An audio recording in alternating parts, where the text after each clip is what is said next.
So here's something worth thinking about as you settle in tonight. Everything around you right now, the pillow under your head, the air filling your lungs, the faint warmth of whatever device is playing this for you, all of it is made of atoms. Trillions upon trillions of atoms, so impossibly small that if you lined up 10 million of them shoulder to shoulder, they'd barely stretch across the width of a single human hair. And yet for most of human history, nobody had the faintest idea they existed. No one could see them.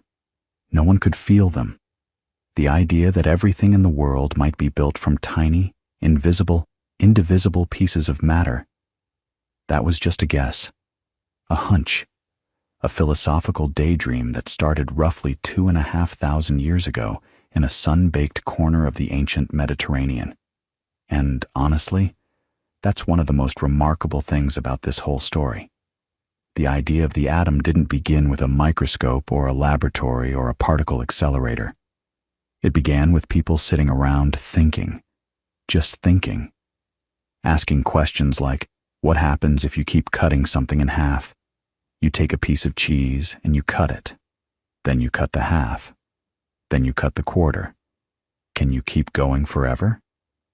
Or do you eventually reach some smallest possible piece, some fundamental grain of matter that simply cannot be divided any further? That question, that deceptively simple question, is where atomic theory begins. And the people who first asked it lived in ancient Greece, in a world without electricity, without glass lenses, without any of the tools we now take for granted. They had their eyes, their hands, and their minds. That's it. The name you've probably heard is Democritus. He's the one who usually gets credit in the history books, and he deserves a lot of it. But the story actually starts a little earlier, with his teacher, a man named Leucippus. We don't know much about Leucippus. Almost none of his original writings survived. He probably lived around 480 to 420 BCE, likely in the city of Abdera, in what's now northern Greece. And what Leucippus proposed was radical for his time. He said that if you kept dividing matter, you wouldn't be able to do it forever. Eventually, you'd reach a particle so small, so fundamental, that it couldn't be broken down any further. He called these particles atomos, which in Greek literally means uncuttable, undividable. Now Democritus took that idea and ran with it. He was born around 460 BCE, also in Abdera, and by all accounts he was one of those people who just couldn't stop being curious about things. He traveled widely, Egypt, Persia, maybe even India, and he wrote on everything from mathematics to ethics to the nature of the cosmos. But his most lasting contribution was building out this atomic idea into something surprisingly detailed. Here's what Democritus proposed, and keep in mind, this is almost 2.5 millennia ago. He said that all matter is made of atoms. These atoms are eternal. They were never created and can never be destroyed. They're solid all the way through. They move through empty space, which he called the void. And here's what's really clever. He said the differences between materials, the difference between, say, iron and water and wood, come down to differences in the shapes, sizes, and arrangements of their atoms. Iron feels hard because its atoms lock together tightly. Water flows because its atoms are smooth and round and slide past each other easily. The smell of baking bread reaches your nose because tiny atoms literally fly off the bread and drift through the air into your nostrils. Think about what that means. Without any instruments at all, Democritus was groping towards something that modern chemistry would eventually confirm, that the properties of a substance emerge from the behavior of its smallest components. He was wrong about plenty of the specifics, of course. Atoms aren't actually solid little billiard balls, and the reason iron is hard has nothing to do with hook-shaped particles interlocking. But the core intuition? That matter is granular, not continuous. That was extraordinary. And yet, and this is where the story takes a frustrating turn, almost nobody believed him. Or rather, the people who mattered most in shaping Western intellectual history for the next 2,000 years didn't believe him. And the biggest reason for that has a name: Aristotle. Aristotle was born in 384 BCE in Stagira, another city in northern Greece, and he became arguably the most influential thinker in Western history. He was Plato's student, Alexander the Great's tutor, and the founder of the Lyceum in Athens. His writings shaped philosophy, biology, logic, politics, and physics for centuries. And Aristotle thought the idea of atoms was nonsense. His objection wasn't trivial, though. It wasn't just stubbornness. Aristotle had a real philosophical problem with the concept of the void, the empty space that Democritus said atoms moved through. Aristotle believed that nature abhors a vacuum, that truly empty space simply cannot exist. If you remove everything from a region of space, he argued, the surrounding matter would rush in to fill it. There's no such thing as nothing.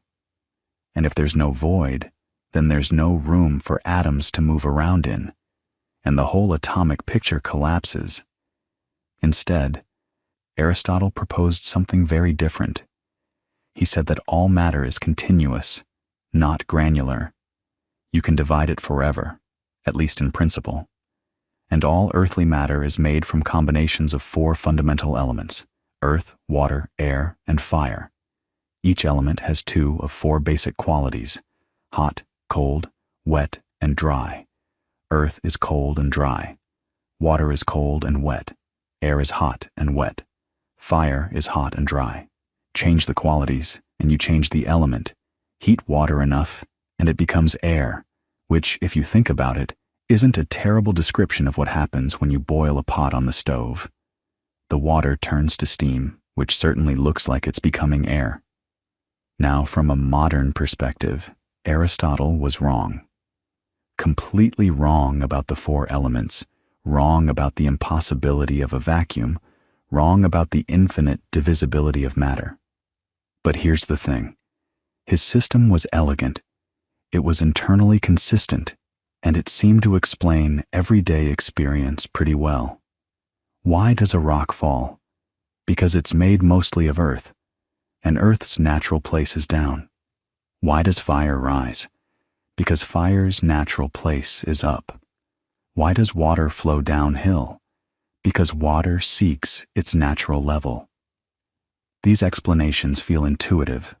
They match what you see with your eyes every single day.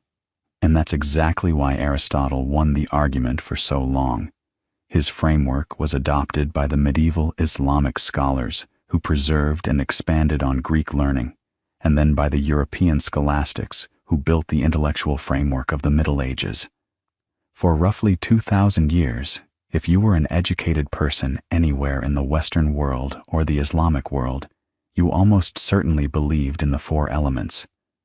Atoms were a footnote, a curiosity, a strange idea from a philosopher most people had forgotten about. But the atoms didn't go away entirely. The idea kept flickering, kept getting passed along, like an ember that refuses to go out. The Roman poet Lucretius, writing around 50 BCE, composed an extraordinary long poem called De Rerum Natura, on the nature of things, which laid out Epicurean philosophy, including a detailed atomic theory drawn from Democritus. Lucretius described atoms raining down through the void, occasionally swerving to collide and form the structures of the world. He used the analogy of dust motes dancing in a sunbeam. You've seen that, right? Those tiny specks swirling and tumbling in a shaft of light. Lucretius said, that's what atoms are doing all the time, everywhere, invisibly. The dust motes are being knocked around by even smaller particles you can't see. And then that poem was lost. For over 1,000 years, no one in Europe had a copy. It survived only because somewhere, in some monastery. A single manuscript endured. In 1417, an Italian book hunter named Poggio Bracciolini found it in a German monastery. We're not entirely sure which one, and brought it back into circulation. The rediscovery of Lucretius was one of those quiet events that changed the course of intellectual history. Renaissance thinkers read it and started wondering again. What if Democritus was right? What if the world really is made of atoms? But wondering isn't the same as knowing. And the truth is, for a very long time, the atomic idea remained exactly what it had been in Democritus's day, a philosophical position, not a scientific one. There was no experiment you could point to and say, look, that proves atoms exist. It was a beautiful idea, maybe even a correct idea, but it was still just an idea. What changed that? What began to transform the atom from philosophy into science was chemistry. And the story of how that happened is one of the great intellectual adventures in human history. It starts in the 1600s and 1700s, in a world of alchemists and apothecaries, of people heating things in crucibles and collecting gases in glass jars, trying to figure out what stuff is actually made of. One of the key figures in this transition was Robert Boyle, an Anglo-Irish natural philosopher born in 1627. Boyle was wealthy, brilliant, and relentlessly experimental. He's famous today mostly for Boyle's law, the relationship between the pressure and volume of a gas, but his more important contribution might have been philosophical. In 1661, he published a book called The Skeptical Chymist, and in it he attacked the old Aristotelian four-element theory head-on. He argued that the classical elements weren't really elements at all because you couldn't actually extract earth, water, air, and fire from most substances. Instead, Boyle proposed that an element should be defined as a substance that cannot be broken down into anything simpler. That's a definition that would sound perfectly reasonable to a chemistry student today. Boyle also embraced a corpuscular philosophy, the idea that matter is made of tiny particles, or corpuscles, whose shapes and motions determine the properties of substances. He wasn't exactly talking about atoms in the modern sense, but he was moving in that direction. And crucially, he was insisting that these ideas should be tested by experiment, not just argued about in philosophical debates. So the ground was being prepared. The old Aristotelian framework was cracking. New experimental techniques were revealing that air isn't a single element, but a mixture of different gases. That water can be decomposed into simpler substances. That combustion isn't what people thought it was.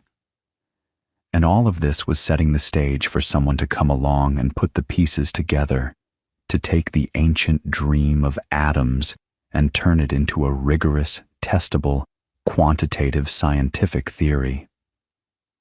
That someone was a quiet, colorblind Quaker schoolteacher from the north of England, a man who kept meticulous weather records and had an obsessive love of careful measurement. His name was John Dalton, and what he did in the first years of the 1800s would change everything we thought we knew about matter itself. Dalton was born in 1766 in a tiny village called Eaglesfield in Cumberland, way up in the northwest corner of England. Lake District country. His family were Quakers, which meant a few things practically. They lived simply, they valued education, and they were excluded from the English universities, which at the time were restricted to members of the Church of England. So Dalton never went to Oxford or Cambridge. He never had a formal scientific education in the way that many of his contemporaries did. What he had instead was an extraordinary capacity for patient observation and a mind that craved order. He started teaching at a local school when he was 12 years old. 12. Think about that. A 12-year-old boy standing in front of a classroom, teaching other children, some of them older than he was. By his mid-teens, he'd moved to Kendall to teach at a Quaker boarding school, and by 27, he'd settled in Manchester, where he would spend the rest of his life. Manchester in the 1790s was the beating heart of the Industrial Revolution. Cotton mills, steam engines, soot, rain, and an intellectual energy that attracted curious minds from all over. Dalton joined the Manchester Literary and Philosophical Society, which despite its modest name was a serious scientific institution, and he began presenting papers on everything from meteorology to color blindness. Actually, let's pause on the color blindness for a moment, because it's one of those lovely biographical details that tells you something about the kind of mind Dalton had. He realized that he and his brother saw colors differently from most people. Specifically, they couldn't distinguish red from green. Rather than just shrugging this off as a personal quirk, Dalton investigated it systematically.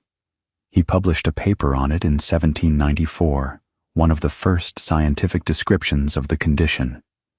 For a long time afterward, color blindness was actually called Daltonism, and in some languages it still is. He even left instructions for his eyes to be examined after his death to look for the cause.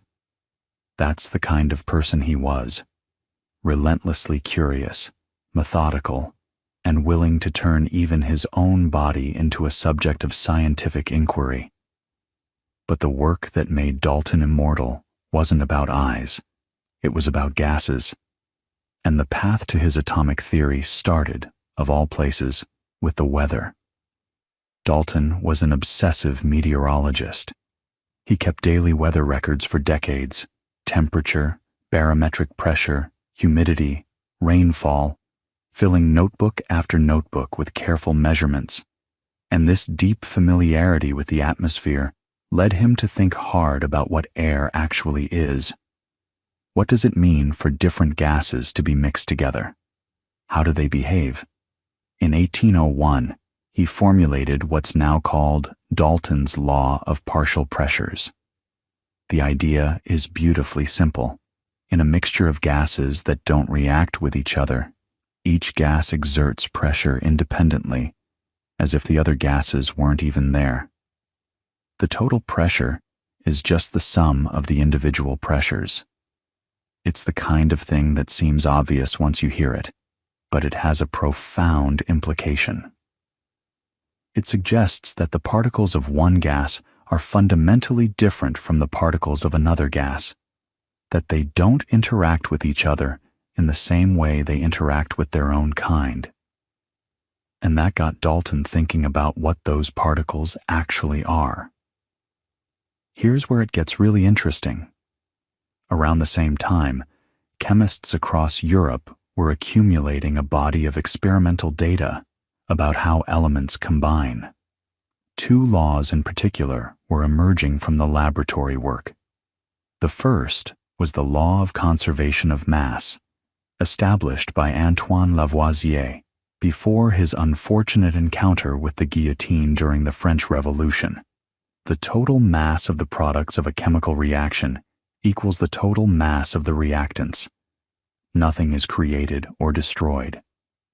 The second was the law of definite proportions, championed by Joseph Proust, which says that a given chemical compound always contains the same elements in exactly the same proportions by mass. Water, for example, is always about 11% hydrogen and 89% oxygen by weight. Always. No matter where you get it, no matter how you make it. Now, these are empirical laws. They describe what happens, but they don't explain why. And Dalton, with his obsessive love of order and his background thinking about gas particles saw a way to explain all of it with one elegant idea. What if each element is made of identical, indivisible atoms, each with a characteristic weight? What if chemical compounds are formed when atoms of different elements combine in simple, fixed ratios, 1 to 1, 1 to 2, 2 to 3? If that's the case, then of course compounds would always have the same proportions by mass, because you're always combining the same kinds of atoms in the same ratios, and each atom has a definite weight. The law of definite proportions isn't just an empirical regularity. It's a necessary consequence of matter being made of atoms. And Dalton went further. He predicted something new: the law of multiple proportions. If two elements can form more than one compound, say, carbon and oxygen can form both carbon monoxide and carbon dioxide, then the different amounts of oxygen that combine with a fixed amount of carbon should be in a simple whole number ratio, because you're adding atoms one at a time. You can have one oxygen atom per carbon atom, or two, but you can't have 1.5. And when chemists checked, that's exactly what they found: whole number ratios every time. That's the kind of prediction that makes a theory powerful. It doesn't just explain what you already know, it tells you something you didn't know yet, and then the experiments confirm it. Dalton published his atomic theory in stages, first in lectures and papers starting around 1803, and then more fully in his book, A New System of Chemical Philosophy, the first part of which appeared in 1808. In it, he laid out the core postulates. Each element consists of atoms that are identical in mass and properties. Atoms of different elements have different masses. Atoms cannot be created, destroyed, or divided. Chemical reactions involve the rearrangement of atoms, not their transformation. And compounds are formed by atoms combining in simple whole number ratios. He even created a system of symbols for the elements, little circles with different markings inside them to represent hydrogen, oxygen, nitrogen, carbon, sulfur, and so on. They look charmingly old-fashioned now, like something from an alchemist's notebook, but they were a serious attempt to create a visual language for atomic composition. The Swedish chemist Jöns Jakob Berzelius would soon replace Dalton's circles with the letter-based notation we still use today: H for hydrogen, O for oxygen, Fe for iron from its Latin name ferrum. But Dalton's impulse was exactly right. If atoms are real, you need a way to write down what's happening to them. Now here's something important to understand about Dalton's theory. He got some things wrong. Quite a few things, actually. He assumed, for instance, that when two elements form only one known compound, the combination must be one atom to one atom. So he thought water was HO, one hydrogen atom and one oxygen atom, rather than H2O. This threw off his atomic weights. He calculated oxygen's relative atomic weight as about 8 times that of hydrogen, when it's actually about 16 times. These errors would take decades to sort out, and they caused enormous confusion in chemistry. But the core insight, that matter is made of atoms with definite weights, and that chemical reactions are just atoms rearranging, that was revolutionary. That was the foundation. And what made Dalton's version of atomic theory different from Democritus's version, different from Boyle's corpuscles, different from all the philosophical speculation that came before? It was quantitative. It made specific, testable predictions about mass ratios. It connected the invisible world of atoms to the measurable world of the laboratory balance. For the first time, atoms weren't just a philosophical idea. They were a scientific tool. You could use them to calculate things. You could use them to predict the outcomes of experiments. You could use them to organize the growing chaos of chemical knowledge into something coherent. Dalton himself was apparently not the easiest person to deal with. He was stubborn, set in his ways, and not always gracious about accepting corrections from other scientists. He clung to some of his errors, like the HO formula for water, long after the evidence had turned against him. He dressed plainly, spoke with a broad northern accent, and had none of the social polish of the London scientific establishment. But Manchester loved him. He became a fixture of the city's intellectual life, and when he died in 1844, more than 40,000 people lined the streets for his funeral procession. A Quaker schoolteacher who never attended university, who started teaching at 12, who turned weather observations into the most important chemical theory of the 19th century. But Dalton's theory, powerful as it was, immediately raised a question that would haunt chemistry for the next 50 years. If atoms are real, how much does each one actually weigh? Not in absolute terms, nobody could weigh a single atom, but relative to each other. If we call hydrogen's weight 1, what's oxygen? What's carbon? What's iron? Dalton had made a start, but his values were often wrong because he'd guessed wrong about the formulas of compounds, and without correct atomic weights, you couldn't write correct chemical formulas, and without correct formulas, you couldn't get correct atomic weights. It was circular. It was maddening.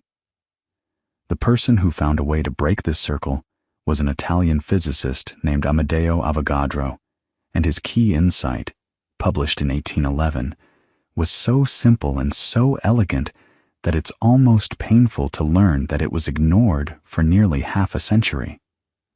Avogadro proposed that equal volumes of gases at the same temperature and pressure contain equal numbers of particles. That's it. That's the whole idea. But think about what it means. If you have a liter of hydrogen gas and a liter of oxygen gas, both at the same temperature and pressure, they contain the same number of particles. So if you weigh them, the ratio of their weights gives you the ratio of the weights of their individual particles directly. But Avogadro added a crucial twist that Dalton had missed. He suggested that the particles of elemental gases aren't necessarily single atoms. They might be molecules, groups of atoms bonded together. Hydrogen gas, he proposed, isn't made of individual hydrogen atoms floating around. It's made of pairs, two hydrogen atoms bonded together into what we'd now write as H2. Same with oxygen, O2. And this solved a problem that had been nagging at chemists. When you combine hydrogen and oxygen to make water, the volume ratios suggested that 2 volumes of hydrogen combine with 1 volume of oxygen to produce 2 volumes of water vapor. If hydrogen and oxygen were single atoms, the math didn't work out. You'd have to split an oxygen atom in half, which contradicted the whole idea of atoms being indivisible.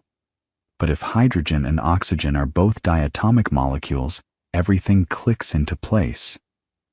2 molecules of H2 plus 1 molecule of O2 gives you 2 molecules of H2O. The atoms get rearranged, none get split, and the volume ratios make perfect sense. It was beautiful. It was correct. And almost nobody paid attention. Avogadro published his hypothesis in an obscure French-language journal. He was working in Turin, far from the major centers of chemical research. His writing was dense and hard to follow. And frankly, many chemists at the time were skeptical about the whole idea of molecules, atoms bonded to other atoms of the same element. That seemed strange. Why would 2 identical atoms stick together? Without a theory of chemical bonding, it felt like an ad hoc assumption. So Avogadro's hypothesis was filed away and largely forgotten, and chemistry stumbled forward with confused atomic weights and inconsistent formulas for decades. The confusion was real, and it was serious. By the 1850s, You could open chemistry textbooks by different authors and find completely different formulas for the same compound. Some chemists wrote water as HO. Others wrote it as H2O. Some wrote acetic acid with one formula, some with another. The atomic weight of carbon might be listed as 6 in one book and 12 in another. It was a mess, and it was holding back the entire science. Something had to give, and in 1860, something finally did. A German chemist named August Kekulé and his colleague Carl Weltzien organized the first International Chemistry Congress, held in the city of Karlsruhe, and they invited chemists from all over Europe to come and try to sort out the confusion once and for all. 140 scientists showed up, and the man who stole the show, the man who finally got everyone to listen, was a Sicilian chemist named Stanislao Cannizzaro. And what he did at Karlsruhe was essentially stand up and say, "Look, Avogadro solved this problem 50 years ago, and we all ignored him." That was the essence of Cannizzaro's message. He didn't present some radical new theory. He didn't unveil a shocking experimental result. He simply took Avogadro's forgotten hypothesis, dusted it off, and showed, clearly, patiently, systematically, how it resolved every single contradiction that had been plaguing chemistry for half a century. And the way he did it was clever. He didn't just give a speech. He had a pamphlet printed up, a summary of a course he'd been teaching in Genoa, and he distributed copies to the attendees. The pamphlet laid out Avogadro's reasoning, walked through the implications for atomic weights, and showed how adopting the hypothesis that equal volumes of gas contain equal numbers of molecules, and that elemental gases like hydrogen and oxygen exist as diatomic molecules, immediately cleaned up the confusion.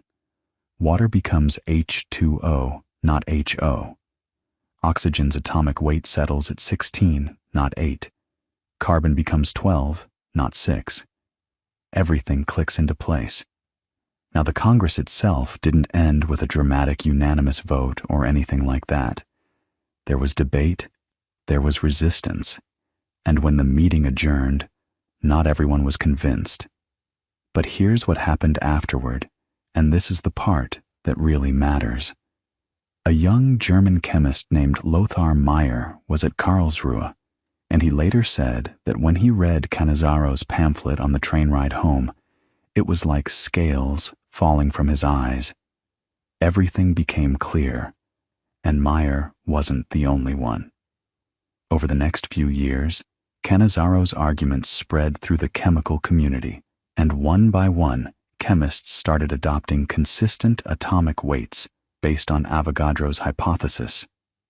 By the mid-1860s, the confusion was largely resolved. Chemistry finally had a shared language. And here's the thing.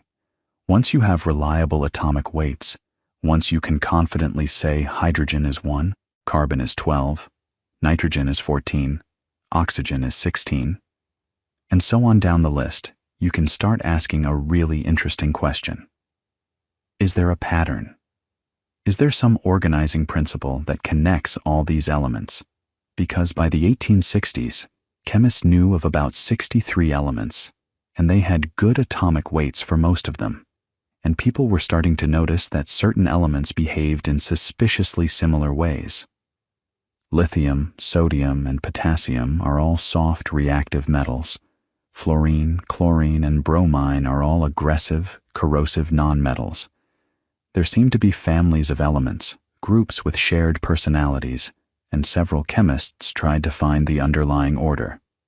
A few of them got tantalizingly close. An English chemist named John Newlands proposed something he called the law of octaves in 1865. He noticed that if you arranged the elements by atomic weight, every eighth element seemed to have similar properties, like notes on a musical scale. It was a real insight, but the pattern broke down for heavier elements, and the Chemical Society of London was so unimpressed that one member reportedly asked Newlands if he'd tried arranging the elements alphabetically. That's a rough crowd. But the person who cracked it, the person who saw the deep pattern and had the courage to follow it to its logical conclusions, was Dmitri Mendeleev. And Mendeleev is one of those figures in the history of science who's almost too colorful to be real. Born in Tobolsk, Siberia, in 1834, the youngest of somewhere between 11 and 17 children, the records aren't entirely clear. His father went blind and lost his teaching position. His mother ran a glass factory to support the family, and when that factory burned down, she literally walked the teenage Dmitri across Russia to get him into university. She died shortly after he was admitted. Think about that determination. That's the kind of family he came from.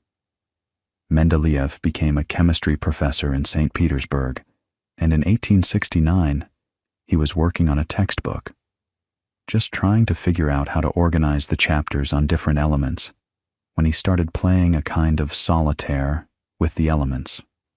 He wrote each element on a card with its atomic weight and key properties, and he started arranging and rearranging them.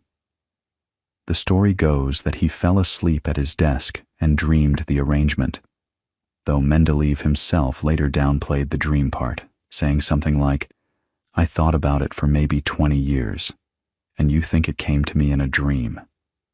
Fair point. But whatever the process, what he produced was the periodic table, or rather, the first version of it.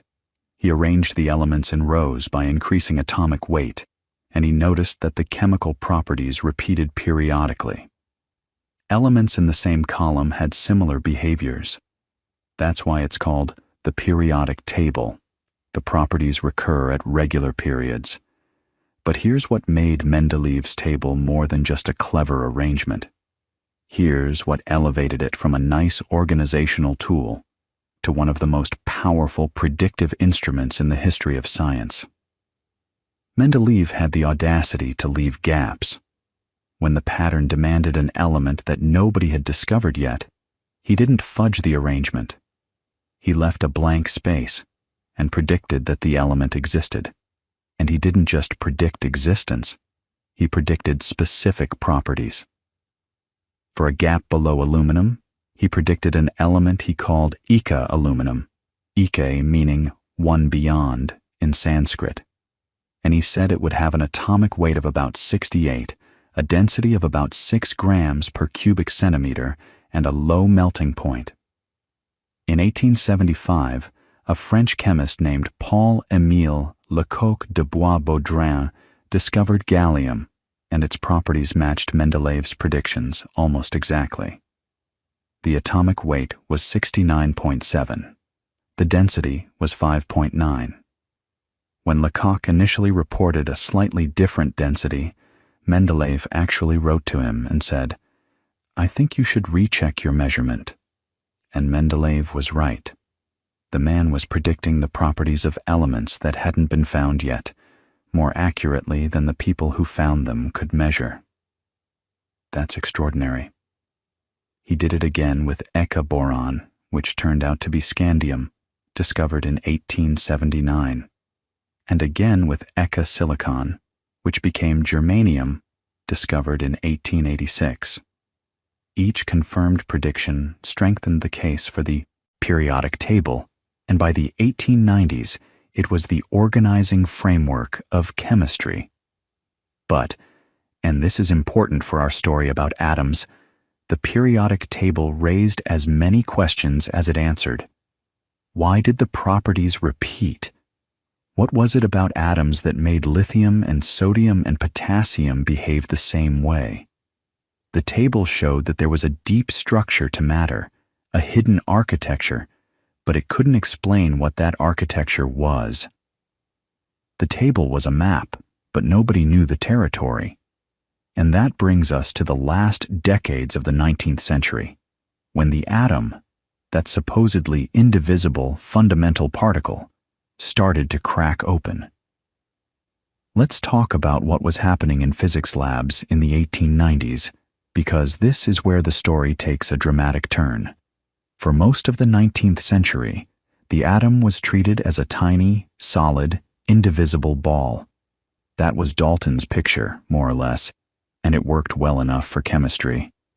But physicists were starting to probe deeper, and the tools they used were glass tubes with most of the air pumped out, what we call vacuum tubes or discharge tubes. When you run an electrical current through a near vacuum, strange things happen. The glass at one end of the tube starts to glow with an eerie fluorescence. Something is clearly traveling from one electrode to the other, and by the 1870s and 1880s, physicists were calling these mysterious emanations cathode rays because they seemed to originate from the cathode, the negative electrode. The question was, what are cathode rays? Are they a form of light, some kind of electromagnetic wave? Or are they streams of particles? German physicists mostly favored the wave interpretation. British physicists tended toward particles. It was a genuine scientific controversy, and resolving it would turn out to be one of the most consequential experiments in the history of physics. The person who settled it was J. Thomson, working at the Cavendish Laboratory in Cambridge in 1897. Thomson was a theoretical physicist by training, not particularly gifted with his hands in the lab by most accounts. There's a famous story that his assistants would sometimes gently steer him away from the apparatus because he had a tendency to break things.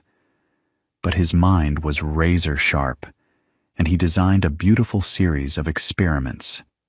He showed that cathode rays could be deflected by both electric and magnetic fields, which meant they carried electric charge. Waves wouldn't behave that way. Then he measured the ratio of their charge to their mass, and he found something startling. Whatever these particles were, they were incredibly light, roughly 1,000 times lighter than the lightest atom, hydrogen. And here's the kicker. He got the same charge-to-mass ratio no matter what gas was in the tube, and no matter what metal the cathode was made of. These particles were the same regardless of the source material. Think about what that means. Thomson had found a particle that was a component of all matter. It was lighter than any atom. It carried negative charge, and it could be pulled out of atoms by an electric field. The atom was not indivisible. There was something inside it. Thomson called these particles corpuscles, though the name electron, coined earlier by the Irish physicist George Johnstone Stoney, eventually stuck. Now, discovering that atoms contain electrons immediately raises a puzzle. Atoms are electrically neutral. They don't carry a net charge under normal conditions. But electrons are negatively charged, so there must be something positively charged inside the atom to balance them out. But what? And how is it all arranged? Thomson proposed what became known as the plum pudding model. Imagine a sphere of diffuse positive charge, like the pudding, with electrons embedded in it, like plums or raisins scattered throughout. It was a reasonable first guess. The electrons would be held in place by the positive charge surrounding them, and the whole thing would be electrically neutral. It was tidy. It made intuitive sense, and it was completely wrong. But figuring out why it was wrong required one of the most famous experiments ever conducted, and the man who conducted it was working in a basement laboratory in Manchester with a source of radioactive particles and a very thin sheet of gold foil. His name was Ernest Rutherford, and by the time he set up this experiment in 1909, he was already one of the most accomplished physicists alive. Rutherford was a New Zealander, born in 1871 in a rural settlement called Brightwater near Nelson on the South Island. He was the fourth of 12 children, and his family wasn't wealthy. His father was a flax farmer, and wheelwright. But Rutherford was brilliant, won scholarships, and eventually made his way to Cambridge to work under J.J. Thomson himself. So here you have this direct line: the mentor who discovered the electron, and the student who would blow apart his mentor's model of the atom. There's something poignant about that. Rutherford had already done extraordinary work on radioactivity.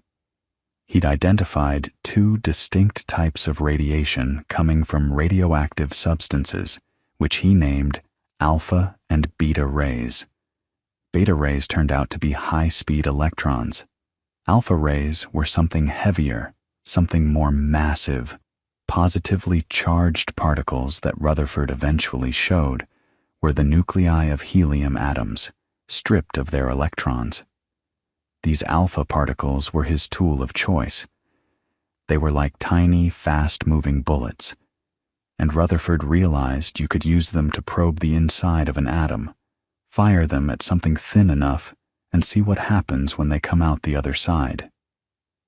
That's essentially the idea behind what became the Geiger-Marsden experiment, named after Hans Geiger and Ernest Marsden, the two researchers who actually carried out the painstaking work under Rutherford's direction. Here's the setup. You take a very thin sheet of gold foil. We're talking maybe a few hundred atoms thick, incredibly delicate, and you aim a stream of alpha particles at it. Behind and around the foil, you place a screen coated with zinc sulfide, which produces a tiny flash of light, a scintillation, every time an alpha particle hits it. So you sit in a darkened room. Literally, they had to sit in the dark for extended periods to let their eyes adjust. And you count flashes. You note where they appear. Straight through, slightly deflected, way off to the side. You build up a picture of what the alpha particles are doing as they pass through the gold. Now, if Thomson's plum pudding model were correct, you'd expect the alpha particles to pass through with only minor deflections. Think of it this way. If the positive charge in the atom is spread out diffusely, like a thin fog, then an alpha particle barreling through would experience only gentle, distributed pushes and pulls.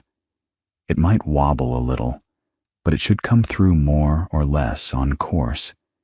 And for the vast majority of alpha particles, that's exactly what happened. They sailed right through the gold foil as if it were barely there. But some of them didn't. Some alpha particles came off at large angles, 30 degrees, 60 degrees, 90 degrees. And a very small number, roughly 1 in 8,000, bounced almost straight back toward the source. Rutherford's own reaction to this result is one of the most quoted lines in the history of physics. He said it was as if you fired a 15-inch artillery shell at a piece of tissue paper, and it came back and hit you.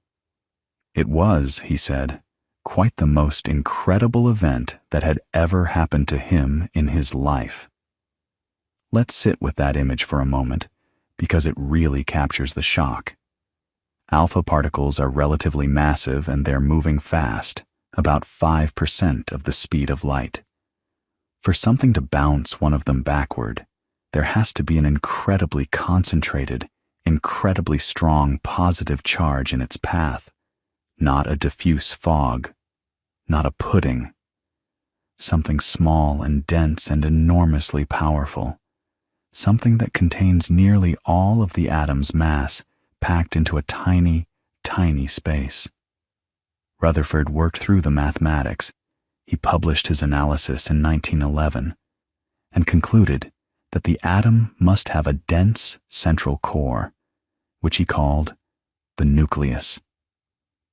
Almost all of the atom's mass and all of its positive charge were concentrated in this nucleus, which was phenomenally small compared to the atom as a whole.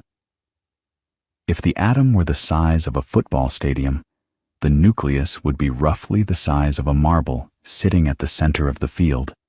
and the electrons would be somewhere out in the stands, orbiting around this central point. Everything in between, the vast majority of the atom's volume, was empty space. Think about what that means for the world around you right now. The pillow under your head, the mattress beneath you, the walls of your room, your own body. All of it is overwhelmingly empty space. The atoms that make up every solid object you've ever touched are almost entirely nothing.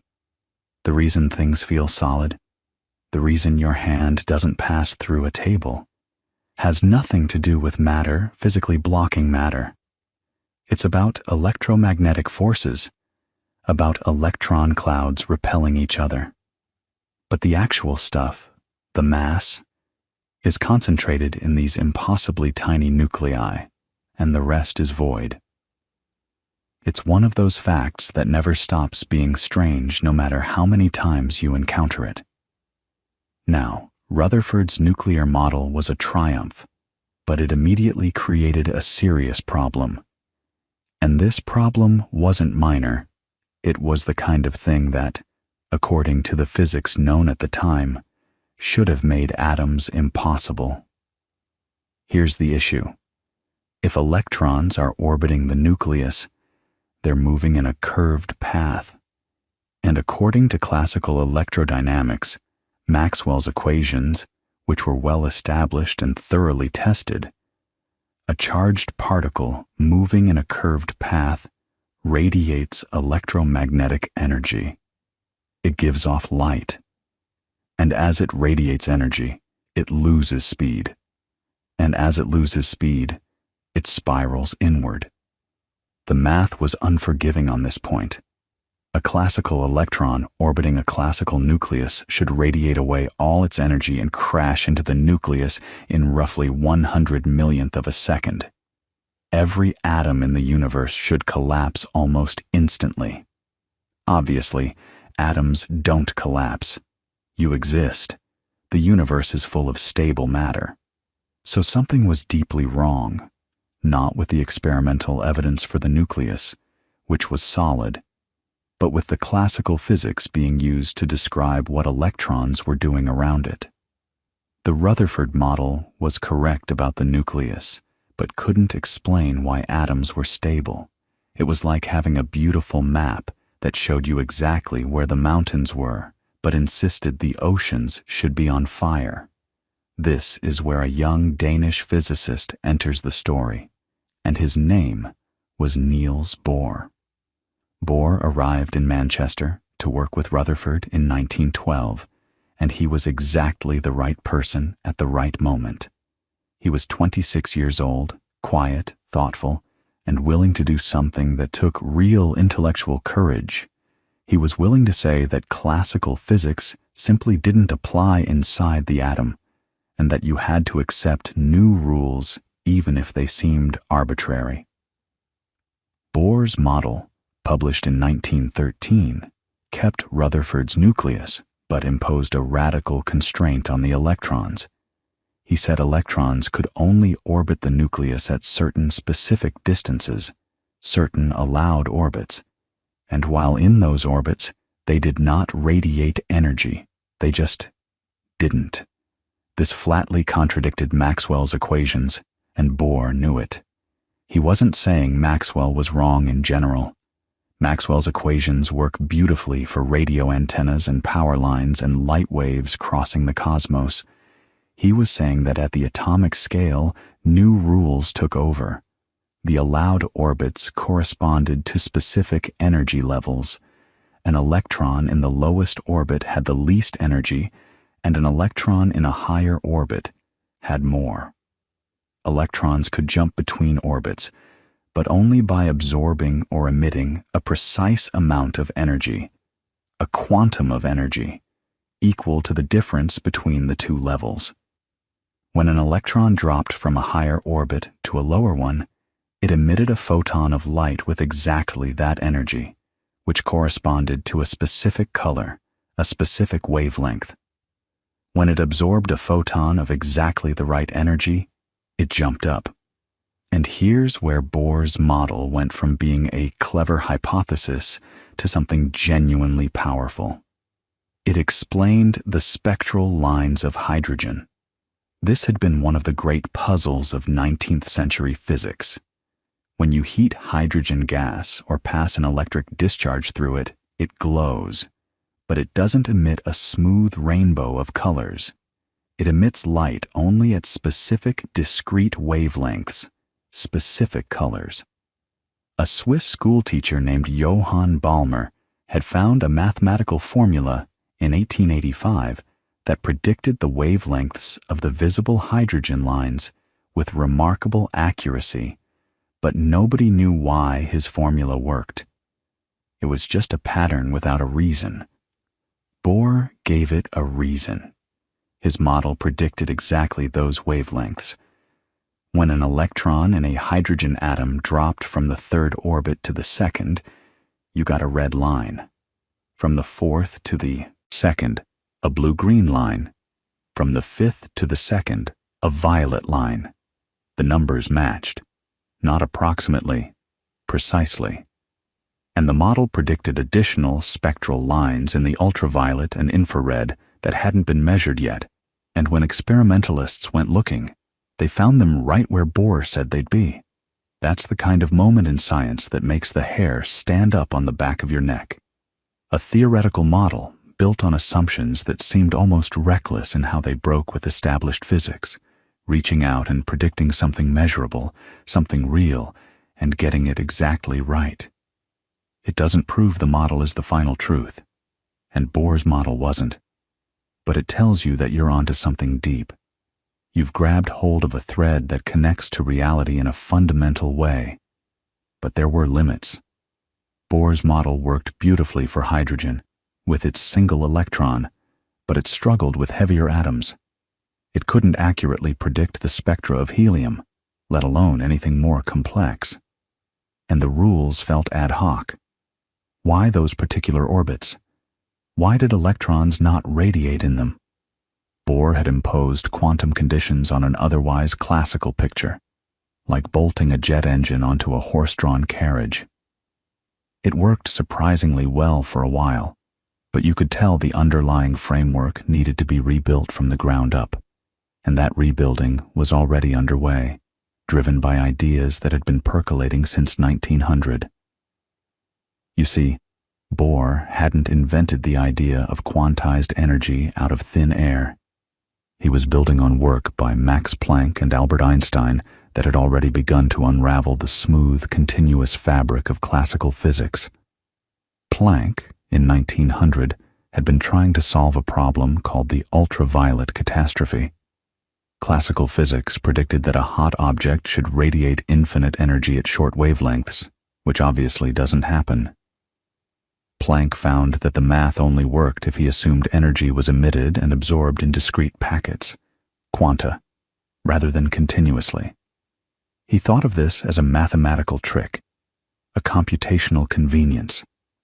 Einstein, in 1905, took it further and proposed that light itself was quantized, that it came in particles, which we now call photons, each carrying a specific amount of energy determined by its frequency.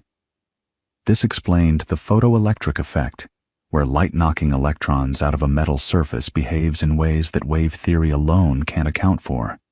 So by the time Bohr was building his atomic model, the idea that energy comes in discrete lumps was already in the air. But nobody had yet constructed a complete, coherent theory that explained why. The quantum rules worked. They matched experiments. But they felt like patches on a deeper structure that nobody could quite see yet. It was as if physicists had found the sheet music for a symphony, but hadn't yet built the instruments to play it. That complete theory, quantum mechanics proper, would arrive in the 1920s, and it would come from multiple directions at once, from young physicists barely out of their 20s who would remake our understanding of reality in ways that are still, frankly, unsettling. One of them was a German wunderkind named Werner Heisenberg, who in the summer of 1925 was recovering from a terrible bout of hay fever on the rocky, windswept island of Helgoland in the North Sea, and in that unlikely setting, working through the night with pages of calculations spread across his small room, he stumbled onto something extraordinary. He was trying to calculate the behavior of electrons in atoms, but he decided to do something radical. He threw out every picture of what an atom looks like. No orbits, no little planets circling a sun, no trajectories at all.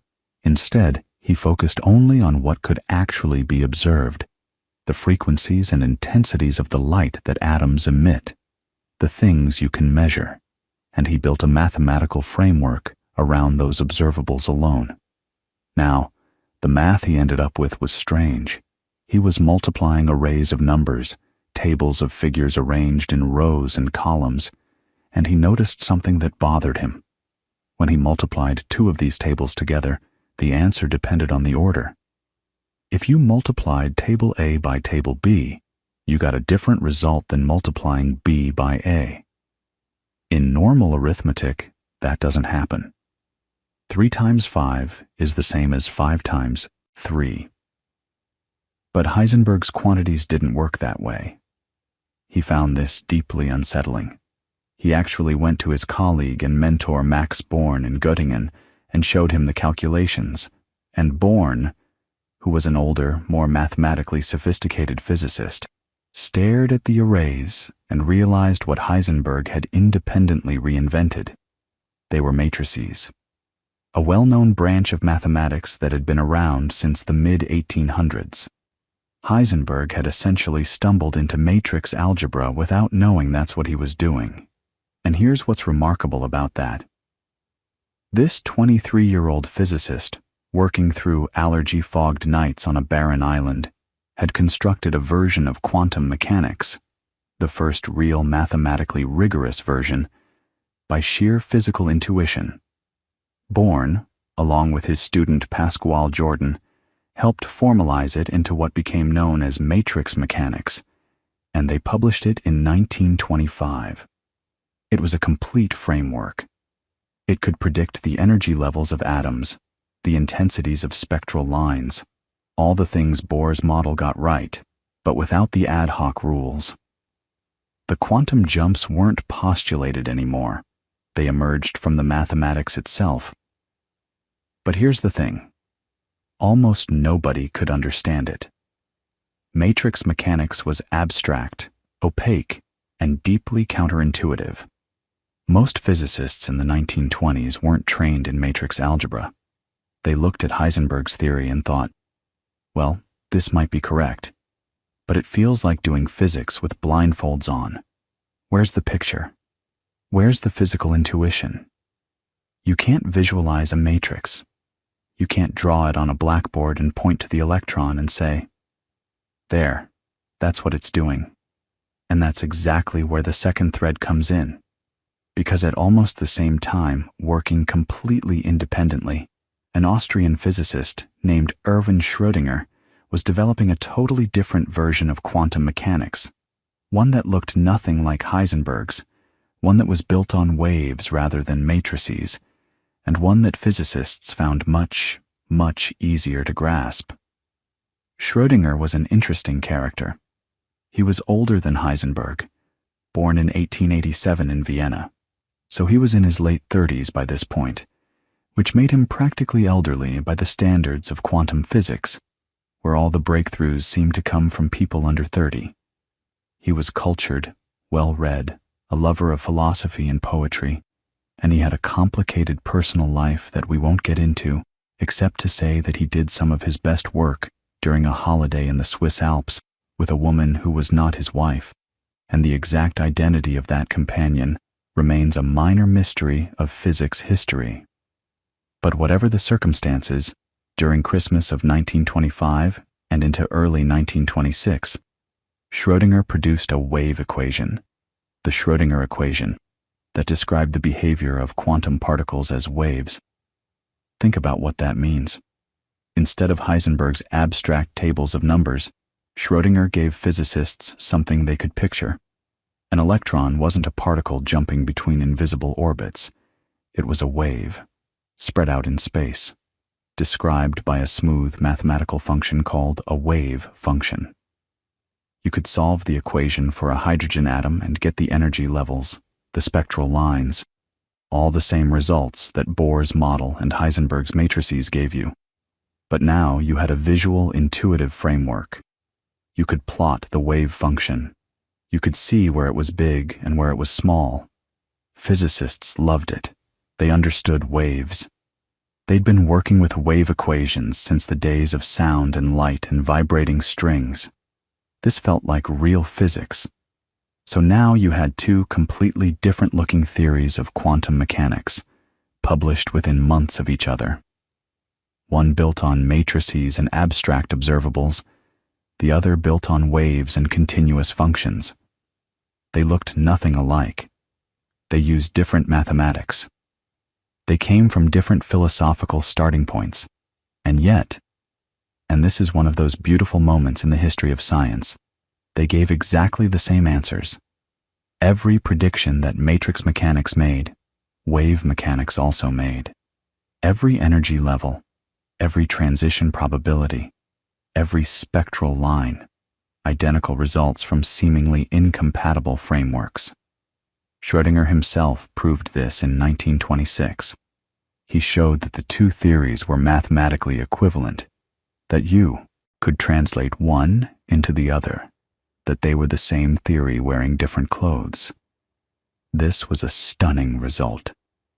It meant that nature didn't care which language you used to describe it. The underlying reality was the same either way. You could think in waves or think in matrices, and you'd arrive at the same destination. But here's where it gets philosophically thorny, and this is the part that kept physicists up at night, sometimes literally. If the electron is a wave, what exactly is waving? What is the wave function? Schrödinger initially thought it represented something physical, that the electron really was smeared out in space, like a cloud of charge. But Max Born, the same Max Born who helped formalize Heisenberg's matrix mechanics, proposed a different interpretation in 1926 that would become one of the most consequential ideas in all of physics. Born said, the wave function doesn't tell you where the electron is. It tells you the probability of finding the electron in a given place if you look. The square of the wave function at any point gives you the likelihood of detecting the particle there. Let that sink in for a moment. The most fundamental description of a particle in quantum mechanics doesn't tell you what the particle is doing. It tells you the odds. It's not that we lack the information to predict exactly where the electron is. It's that, according to the theory, the electron genuinely doesn't have a definite position until you measure it. Before measurement, it exists in a superposition, a blend of possibilities. The wave function encodes all of those possibilities at once. And when you make a measurement, the wave function collapses. It snaps to a single outcome, a definite position, and all the other possibilities vanish. This was, and still is, profoundly weird. Einstein hated it.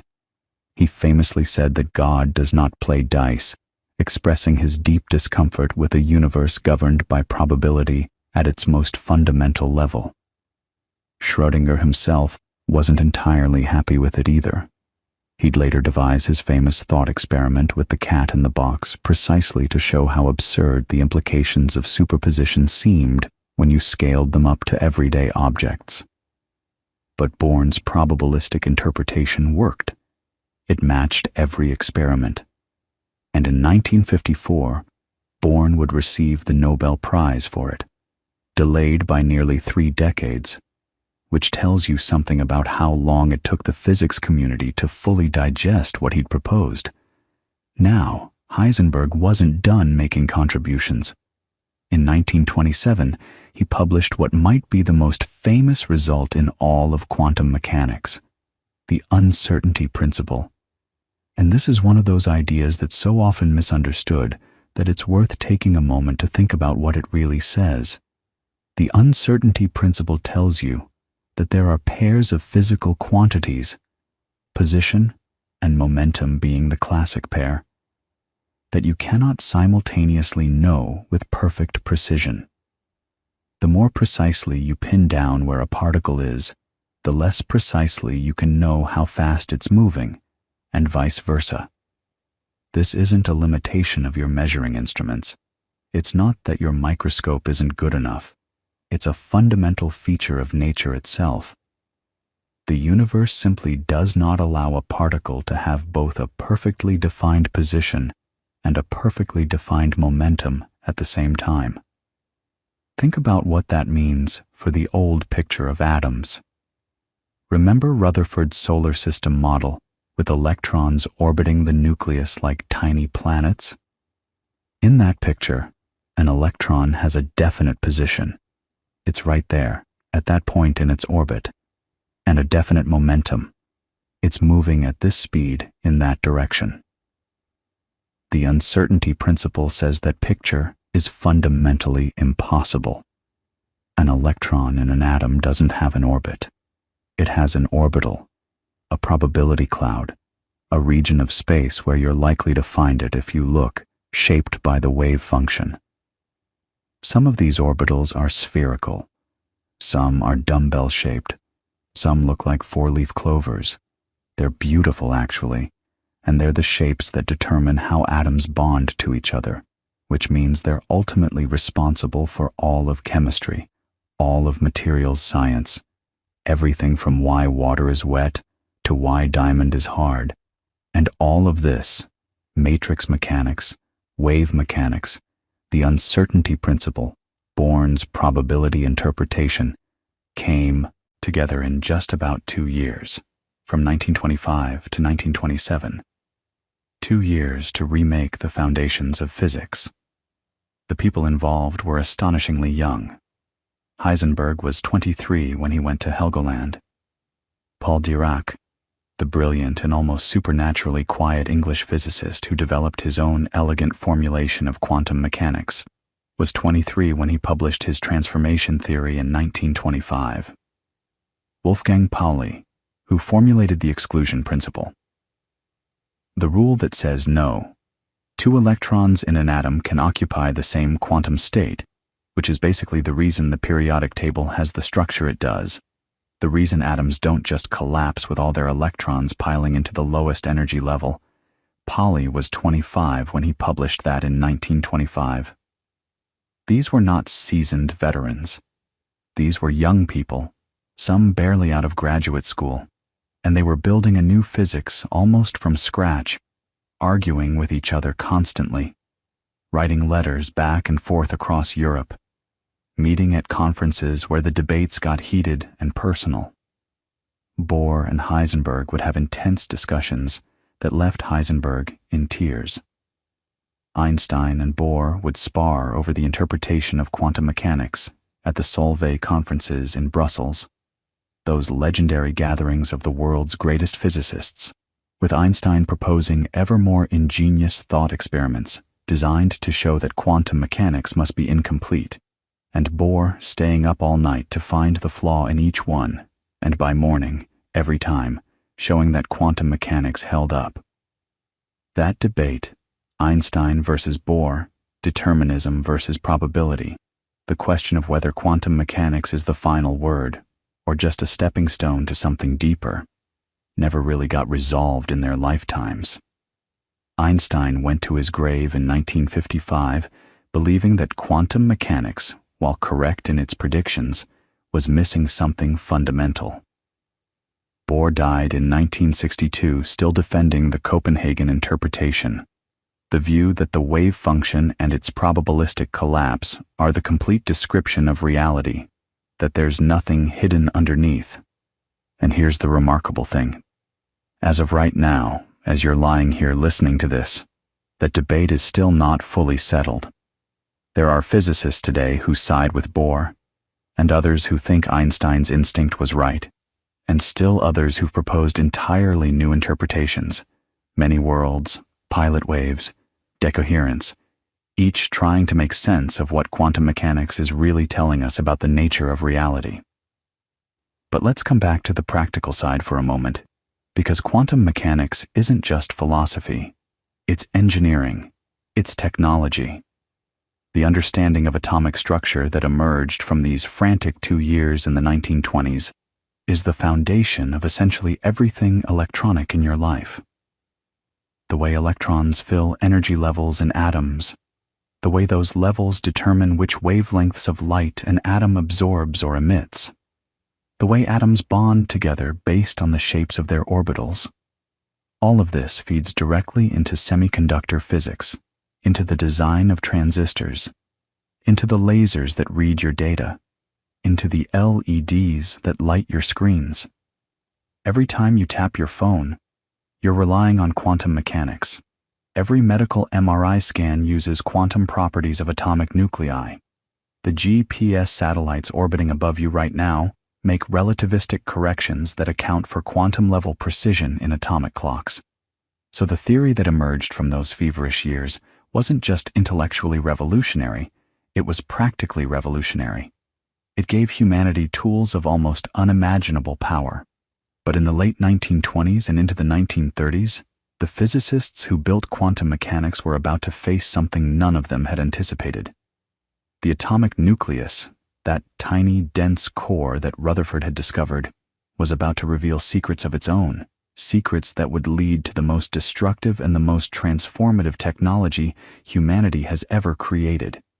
And to understand how that happened, we need to go inside the nucleus itself, into a space so small that it makes the atom look like a cathedral by comparison. Think about the scale for a moment. The atom, as we've described it, is mostly empty space. That was Rutherford's great discovery. If the atom were the size of a football stadium, the nucleus would be a marble sitting on the 50-yard line. But here's the thing about that marble. It contains more than 99.9% of the atom's mass. Almost everything that gives matter its weight, its heft, its substance, is packed into that impossibly tiny point. And by the late 1920s, physicists knew that the nucleus contained protons, positively charged particles that Rutherford had identified and named. The number of protons determined which element you were dealing with. Hydrogen had 1, helium had 2, carbon had 6, uranium had 92. Simple enough. But there was a problem, a nagging, persistent problem that had been bothering people for years. The masses didn't add up.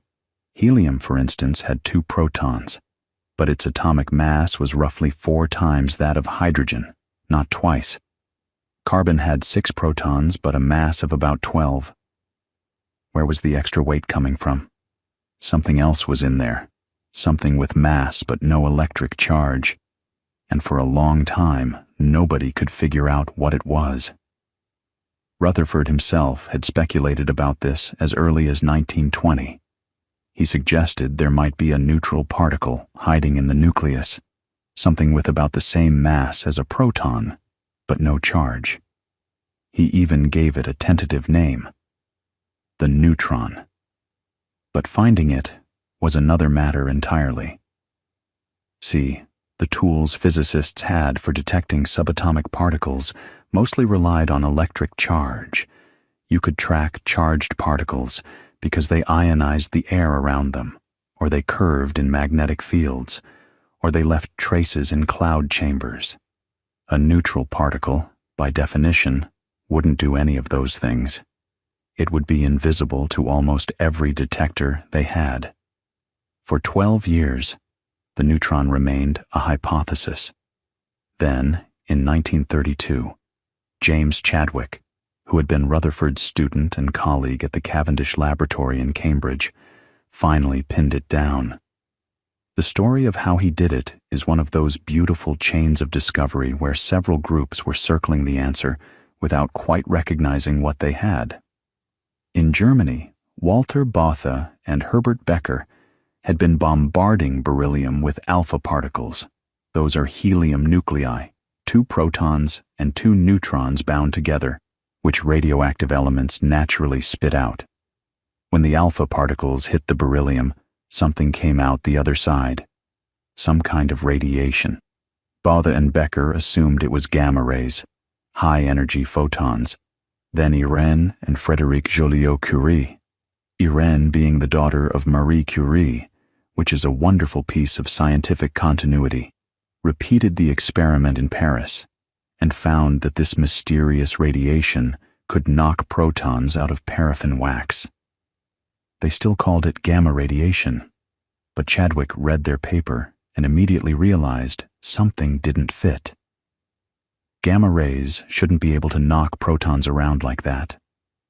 The energy required would be enormous, far more than seemed plausible. But if the radiation wasn't photons at all, if it was a stream of heavy, uncharged particles, then everything made sense.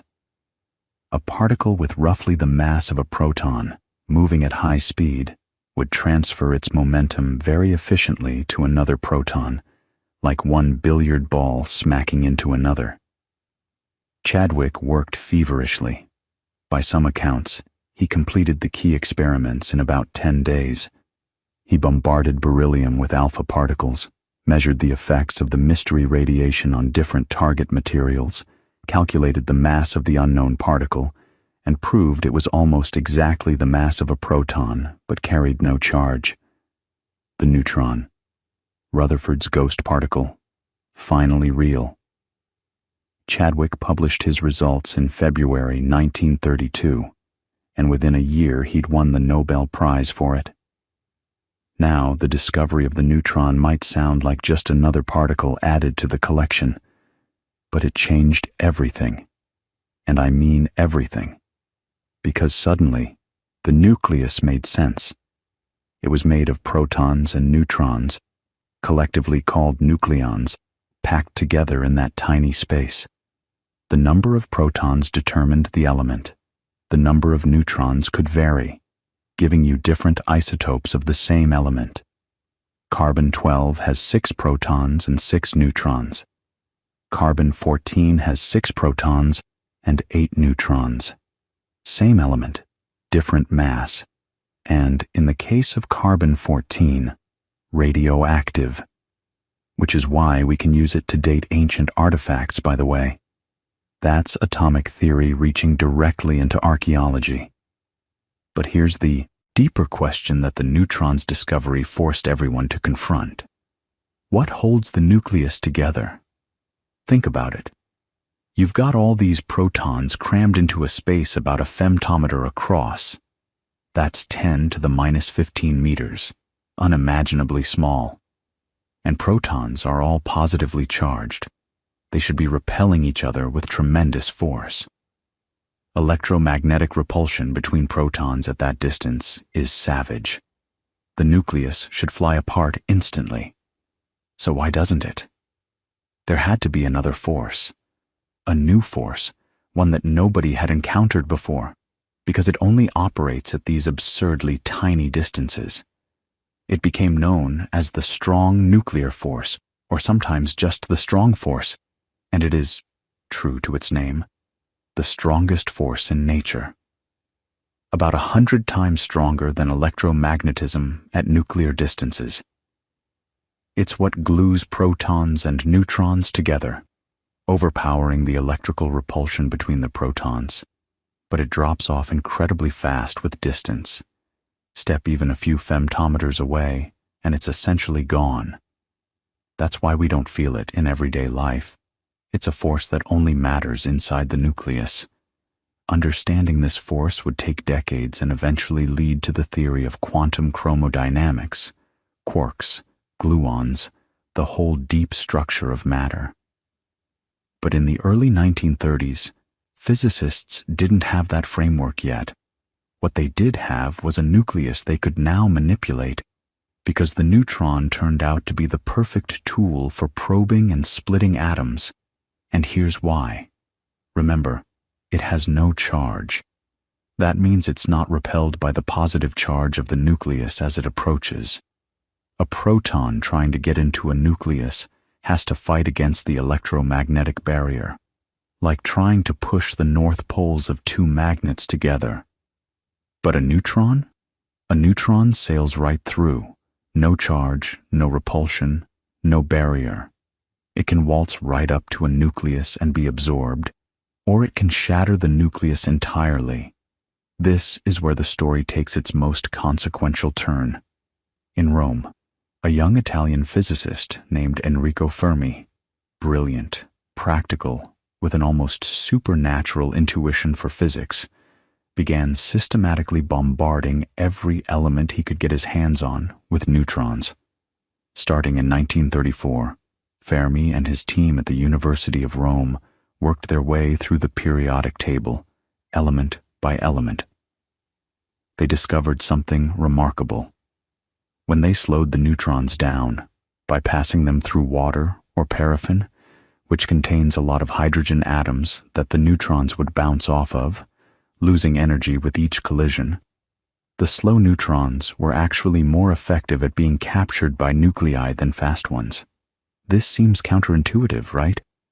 You'd think a faster projectile would be more effective. But slow neutrons spend more time in the vicinity of the nucleus, giving the strong force more opportunity to grab them. Fermi's discovery of slow neutron moderation would prove to be one of the most important practical insights in nuclear physics. When Fermi's team bombarded uranium, element 92, the heaviest naturally occurring element, with neutrons, they got results they couldn't fully explain. They thought they had created new elements, heavier than uranium, transuranic elements. Fermi received the Nobel Prize in 1938, partly for this work. But the truth was stranger and more momentous than anyone realized.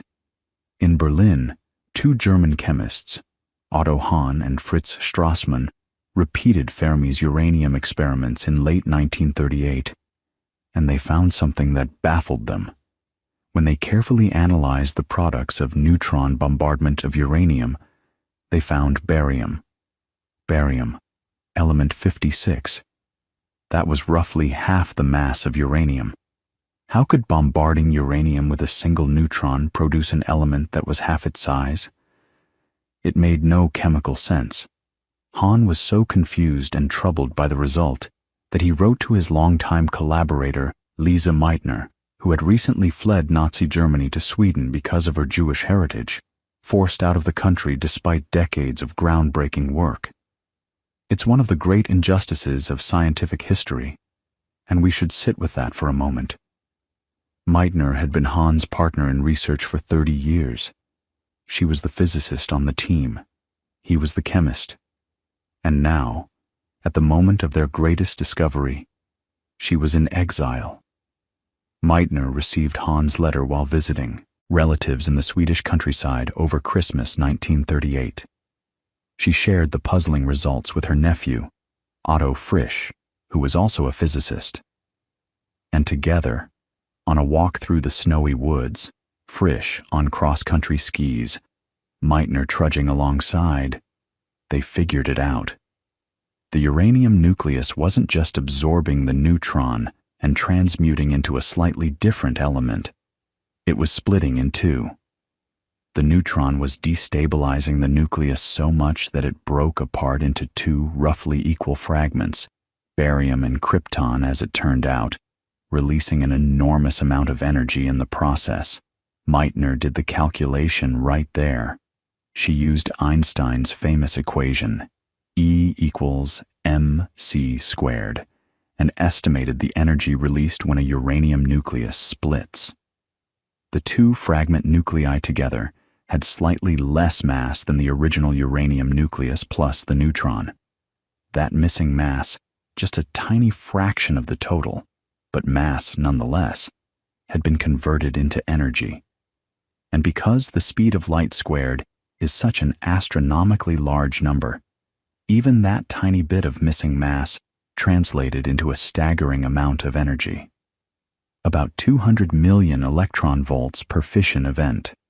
For a single atom, that's roughly 10 million times more energy than a chemical reaction like burning coal. Frisch, when he returned to Copenhagen, told Niels Bohr about the discovery just as Bohr was about to board a ship for America. Frisch also coined the term fission, borrowing it from biology, where it describes a cell dividing in two. Bohr reportedly slapped his forehead and said something like, "Oh, what fools we have been. We should have seen this before." The news spread through the physics community like wildfire. Within weeks, laboratories across Europe and America had confirmed fission. And very quickly, several physicists realized something terrifying. When uranium fissions, it doesn't just release energy. It also releases additional neutrons, typically 2 or 3 of them. And each of those neutrons could potentially strike another uranium nucleus and cause it to fission, releasing more neutrons, which could cause more fissions, which would release still more neutrons. A chain reaction. If you could get enough uranium together in one place, a critical mass, the reaction would sustain itself and potentially run away exponentially, releasing energy on a scale that was almost incomprehensible. This realization landed in 1939, the same year that Germany invaded Poland and the Second World War began. The timing was not lost on anyone. Leo Szilard, a Hungarian physicist who had fled Europe and was working in the United States, had actually conceived of the chain reaction idea years earlier in 1933 and had even taken out a patent on it, one of the strangest patents in history. Now, terrified that German scientists might build a fission weapon first, Szilard convinced Albert Einstein to sign a letter to President Franklin Roosevelt warning him of the possibility. Einstein, the pacifist, the man who had spent decades arguing with Bohr about the meaning of quantum mechanics, now lent his name to a letter that would set in motion the largest and most secret engineering project in human history, the Manhattan Project. And this is where atomic theory stops being pure science and becomes something else entirely. A collision of physics, engineering, politics, morality, and war on a scale that nobody had ever imagined possible. Because here's the thing. Understanding that atoms could be split was one thing. Actually building a device that could harness that splitting in a controlled, deliberate way, or worse, in an uncontrolled, devastating way. That was an engineering challenge of staggering proportions. And the story of how it happened tells you everything about what atomic theory had become by the middle of the 20th century. It wasn't abstract anymore. It wasn't philosophy. It was concrete, practical, and terrifyingly real. The Manhattan Project officially began in 1942, though its roots stretched back to that Einstein-Szilard letter of 1939 and a series of smaller research efforts in the years between. The project was placed under the direction of General Leslie Groves, a no-nonsense Army engineer who had just overseen the construction of the Pentagon, and the scientific leadership fell to J. Robert Oppenheimer, a theoretical physicist from Berkeley who was brilliant, charismatic, deeply cultured. He read Sanskrit for pleasure, wrote poetry, and had a habit of making everyone around him feel simultaneously inspired and inadequate. Groves and Oppenheimer were an unlikely pair. Groves was blunt, pragmatic, suspicious by nature. Oppenheimer was thin, intense, a chain smoker who sometimes forgot to eat. But together, they built something unprecedented, a secret city in the mountains of New Mexico, at a place called Los Alamos, where they gathered the greatest concentration of scientific talent the world had ever seen. And the problem they faced was deceptively simple to state. You need to bring together enough fissile material, Enough uranium-235 or plutonium-239, fast enough that a chain reaction runs away before the material blows itself apart. That's it. That's the core engineering challenge of a fission weapon. But every word of that sentence hides an enormous technical problem. Let's start with the material itself. Natural uranium, the stuff you dig out of the ground, is overwhelmingly uranium-238. Only about 0.7% of it is uranium-235, the isotope that fissions easily when struck by a slow neutron, 7 atoms out of every 1,000. And here's the maddening part. Uranium-235 and uranium-238 are chemically identical. They're both uranium. They have the same number of protons, the same number of electrons, the same chemical behavior. The only difference is 3 extra neutrons in the nucleus of 238, which makes it slightly heavier. So you can't separate them by any chemical process. You have to separate them by mass, atom by atom. And the mass difference is tiny, less than 2%. Think about what that means. Imagine you have a jar of sand where 993 grains are one color and 7 grains are a slightly different shade, and you need to pick out those 7 grains, except you can't see the color difference. You can only tell them apart because 7 of them weigh about 1.5% less than the others. That's essentially the isotope separation problem, and it had to be solved on an industrial scale, producing kilograms of nearly pure uranium-235. The Manhattan Project attacked this problem with multiple approaches simultaneously, because nobody knew which one would work.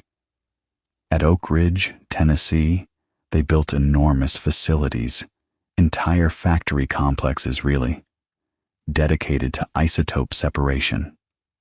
One method used gaseous diffusion, where uranium was converted into uranium hexafluoride gas and forced through thousands of barriers with microscopic pores. The slightly lighter uranium-235 molecules diffused through the barriers just a tiny bit faster than the uranium-238 molecules. But the enrichment per stage was so small that you needed thousands of stages in series, each one feeding into the next, gradually concentrating the uranium-235. The K25 plant at Oak Ridge, which housed this cascade, was the largest building in the world when it was completed, a U-shaped structure covering more than 40 acres, and it consumed staggering amounts of electricity.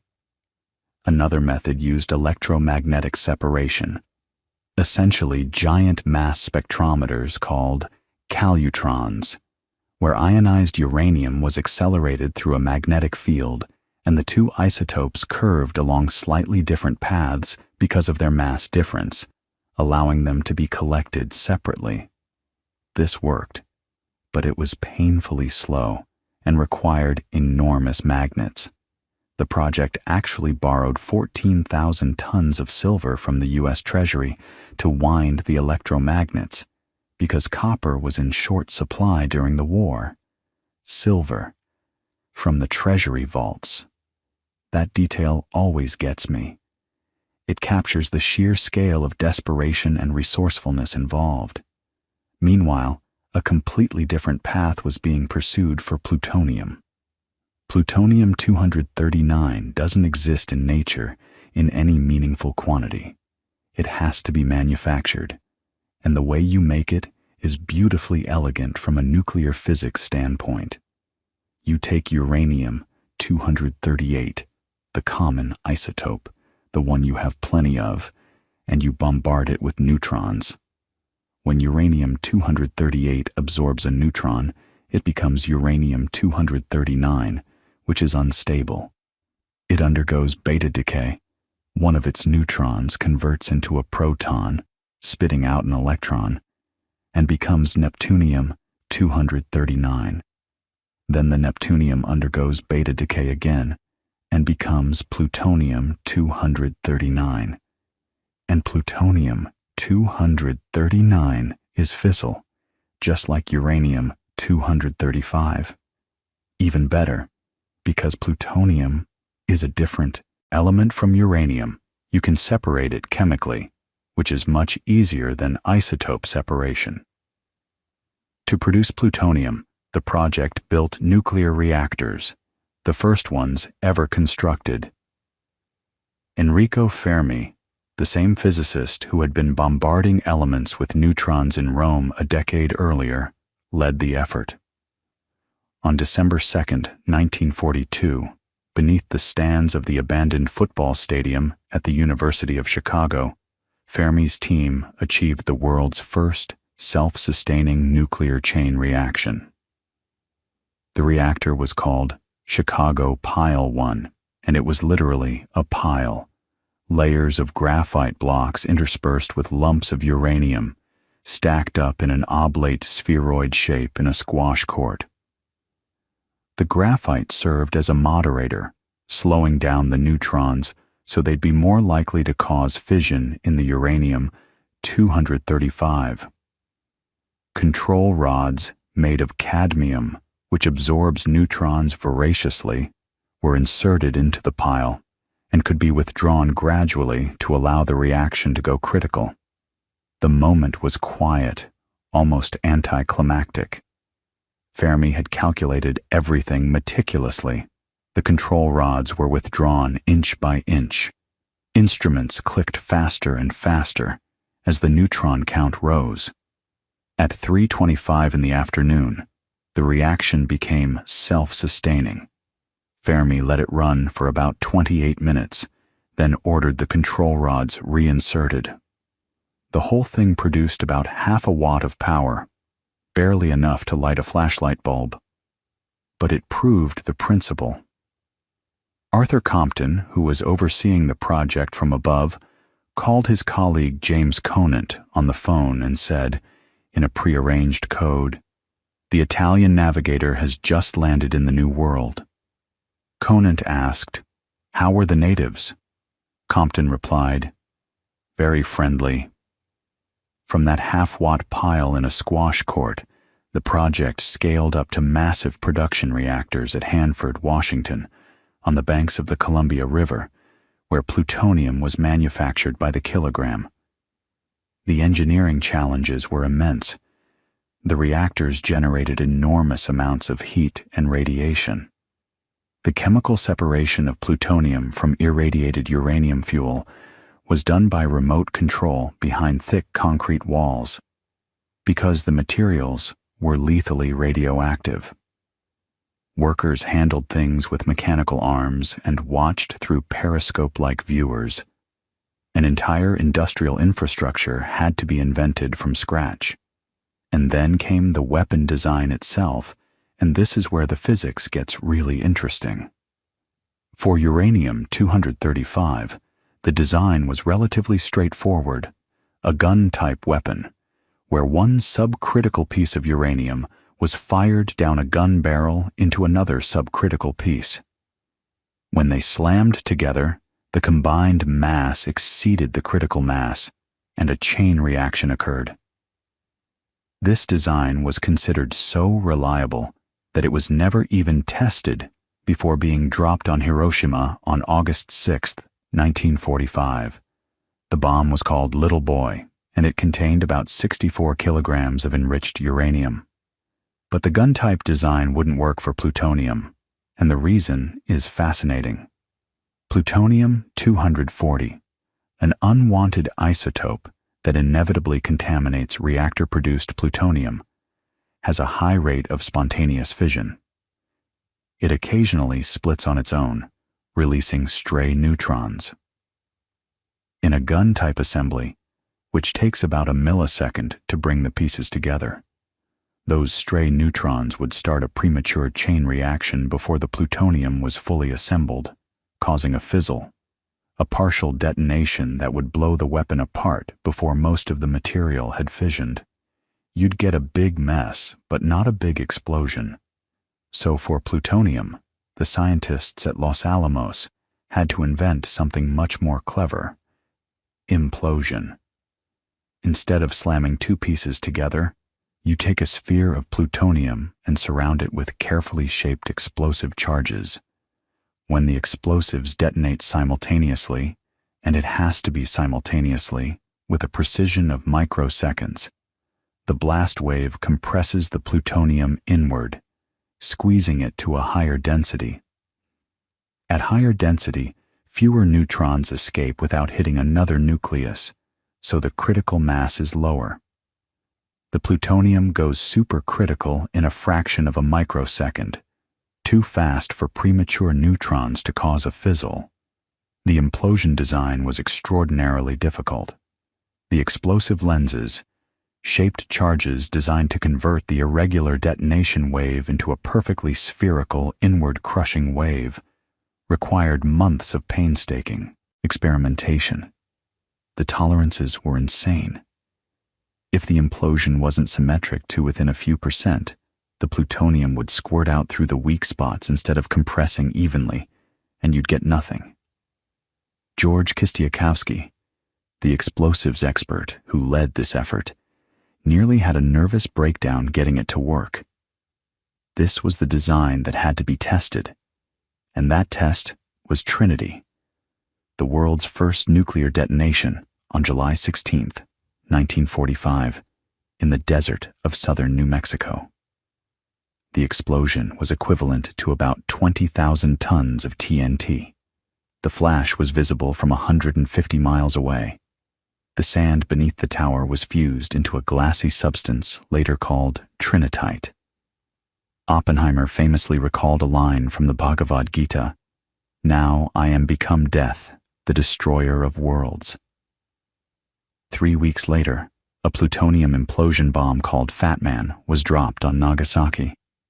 Between Little Boy and Fat Man, somewhere around 130,000 people died immediately, with tens of thousands more dying in the weeks and months that followed from burns, radiation sickness, and injuries. The human cost was staggering, and it must be stated plainly. These were real people, men, women, children, going about their morning routines when the sky turned white. And here's what sits so heavily about this chapter of atomic theory.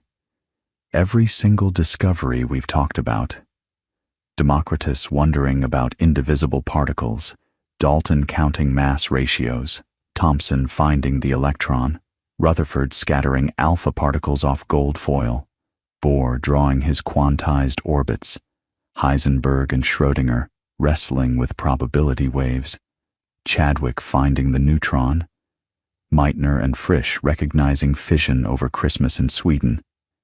Every one of those moments of pure intellectual curiosity, of wanting to understand what matter is made of, fed into this. The thread runs unbroken from ancient Greek philosophy to a mushroom cloud over a Japanese city.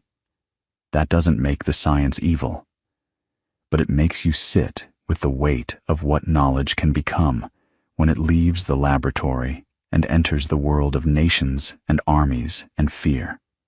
After the war, atomic theory didn't stop, of course.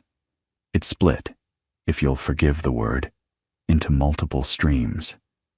There was the weapons program, which escalated into the hydrogen bomb, where fusion rather than fission provided even greater destructive power. Edward Teller pushed relentlessly for it. Oppenheimer opposed it and had his security clearance revoked in a hearing that remains one of the most shameful episodes in American scientific history.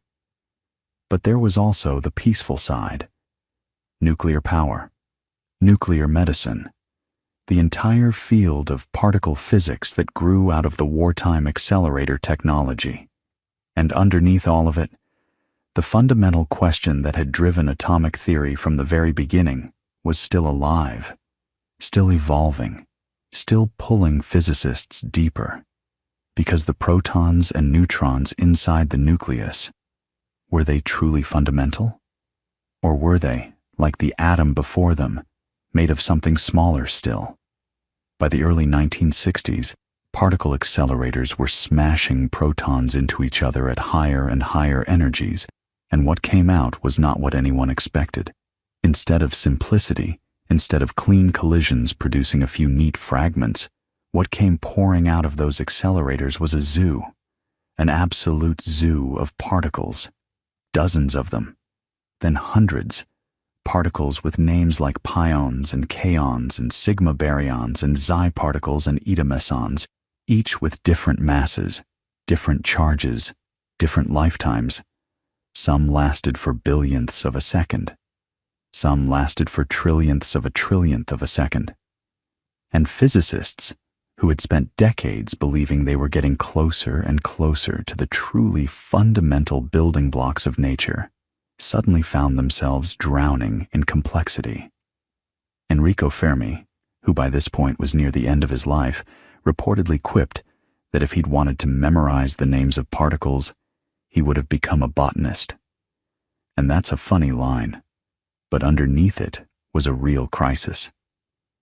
Because the whole point of atomic theory, from Democritus onward, had been reduction. You take the bewildering complexity of the world, and you reduce it to a small number of fundamental things. Dalton had done it with his elements. Mendeleev had organized them into a table. Rutherford and Bohr had shown that atoms themselves had internal structure. And now here were physicists staring at this particle zoo and thinking, this can't be it. There has to be a deeper layer. There has to be a pattern. And there was. But finding it took a peculiar kind of genius, the kind that sees order where everyone else sees chaos. In the early 1960s, a physicist named Murray Gell-Mann at Caltech started noticing that if you grouped these particles by certain properties, their charge, their spin, a quantum number called strangeness, they fell into geometric patterns. Neat little families. Hexagons and triangles when you plotted them on certain axes.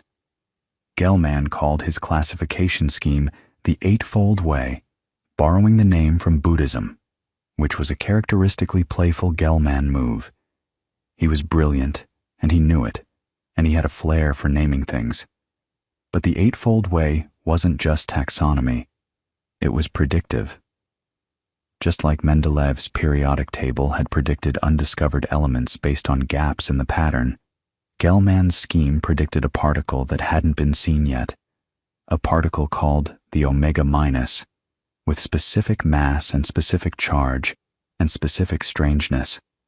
In 1964, experimenters at Brookhaven National Laboratory found it, exactly where Gell-Mann said it would be. And just like that, people started paying very close attention. Because here's what Gell-Mann proposed next, also in 1964. He said the reason these patterns exist is that protons and neutrons and all those other heavy particles, the ones called hadrons, aren't fundamental at all. They're made of something smaller, something that comes in a few varieties, combining in different ways to produce all the different hadrons, the way a small number of letters can produce an enormous number of words. Gell-Mann called these smaller things quarks. He took the name from a line in James Joyce's Finnegan's Wake. 3 quarks for muster mark, which tells you something about the kind of person Murray Gell-Mann was. He was a polymath, a linguist, a birdwatcher, someone who collected obscure knowledge the way other people collect stamps, and he couldn't resist an illusion. Now, independently, a physicist named George Zweig at CERN proposed essentially the same idea, calling his version ACEs. But it was Gell-Mann's name that stuck, and Gell-Mann who got the Nobel Prize in 1969. Zweig's contribution is one of those stories in the history of science that makes you wince a little. He was younger, less established, and his career was genuinely damaged by the politics of who gets credit. But the idea itself, regardless of who named it, was revolutionary. So here's how it works. In Gell-Mann's original scheme, there were 3 types, 3 flavors, of quarks. He called them up, down, and strange. An up quark carries a charge of plus 2/3. A down quark carries a charge of minus 1/3. And a proton, which has a charge of plus 1, is made of 2 up quarks and 1 down quark. Do the math. 2/3 plus 2/3 minus 1/3 equals plus 1. A neutron, with no charge, is 1 up and 2 downs. 2/3 minus 1/3 equals 0. Think about that. The proton and neutron, which had seemed so fundamental for decades, which Rutherford had discovered and Chadwick had distinguished, and which sat at the heart of nuclear physics and nuclear weapons and nuclear power, they were composite objects. They were made of quarks, bound together by a force so strong that you could never, ever pull a quark out and hold it in isolation. That force, the strong nuclear force, is carried by particles called gluons, and it has this wild property where it actually gets stronger the farther apart you try to pull 2 quarks. It's like a rubber band that gets stiffer as you stretch it. Except at some point, instead of the band breaking and giving you a free quark, the energy you've pumped in creates new quarks. You always end up with quarks bound together. Always. This is called confinement, and it means no one has ever seen a lone quark. No one ever will. And yet we're as sure they exist as we are of anything in physics. 3 more quark flavors were eventually discovered: charm, bottom, and top, bringing the total to 6. The charm quark was predicted on theoretical grounds in the early 1970s and found experimentally in November 1974, in what physicists call the November Revolution, when 2 independent teams, one at Brookhaven, led by Samuel Ting, and one at Stanford, led by Burton Richter, simultaneously discovered a particle that could only be explained if the charm quark was real. They shared the Nobel Prize. The bottom quark was found at Fermilab in 1977 by Leon Lederman's team, and the top quark, the heaviest of them all, absurdly heavy, about as massive as an entire atom of gold, which is bizarre for something that's supposed to be a point particle, was finally confirmed at Fermilab in 1995. It took that long because you needed enormous energies to create it. And alongside the quarks, there were the leptons, the electron being the most familiar, but also the muon and the tau, each heavier than the last, plus 3 corresponding neutrinos, ghostly particles with almost no mass that barely interact with anything. The muon had been discovered back in the 1930s in cosmic rays, and when it showed up, the physicist I. Rabi famously asked, "Who ordered that?" Because it seemed completely unnecessary. It was just like an electron, only heavier. Why would nature bother? And to this day, nobody has a fully satisfying answer. So by the mid-1970s, all of this was coming together into what physicists now call the standard model of particle physics. 6 quarks, 6 leptons, and the force-carrying particles, photons for electromagnetism, W and Z bosons for the weak nuclear force, gluons for the strong force. The theoretical framework that unified the electromagnetic and weak forces was worked out by Sheldon Glashow, Abdus Salam, and Steven Weinberg, earning them the 1979 Nobel Prize. The theory of the strong force, called quantum chromodynamics, was developed through the work of David Gross, Frank Wilczek, and David Politzer, who showed that quarks behave almost as if they're free when they're very close together, but become tightly bound at larger distances, a property called asymptotic freedom that finally made the quark model mathematically rigorous. And the last missing piece, the one that made headlines around the world, was the Higgs boson. Peter Higgs and several other theorists, Francois Englert, Robert Brute, Gerald Guralnik, Carl Hagen, and Tom Kibble had proposed back in the 1960s that there's a field pervading all of space, and particles acquire mass by interacting with this field. The more strongly they interact, the heavier they are. The Higgs boson is the quantum excitation of that field, and finding it required the most powerful particle accelerator ever built, the Large Hadron Collider at CERN, a ring 27 kilometers in circumference buried under the Swiss-French border, accelerating protons to 99.9999991% of the speed of light. On July 4th, 2012, two independent detector teams, Atlas and CMS, each with thousands of physicists, announced they'd found it. The mass was about 125 billion electron volts. Peter Higgs, who was 83 years old, was in the audience. He cried. And here's the thing. The Standard Model, as of right now, is the most successful scientific theory ever constructed in terms of the precision of its predictions. It can predict certain quantities to 10 decimal places, and experiments confirm those predictions. 10 decimal places. That's like predicting the distance from New York to Los Angeles to within the width of a human hair. It is breathtakingly, almost unreasonably accurate, but it's not complete, and every physicist knows it. It doesn't include gravity. General relativity, Einstein's theory of how mass curves space-time, doesn't fit into the Standard Model's framework. It doesn't explain dark matter, which makes up about 27% of the energy content of the universe. We know it's there because of how galaxies rotate and how light bends around galaxy clusters, but no Standard Model particle accounts for it.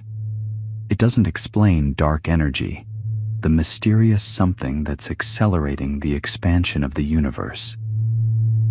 It doesn't explain why there's more matter than antimatter, why we exist at all rather than matter, and antimatter having annihilated each other completely in the first moments after the Big Bang.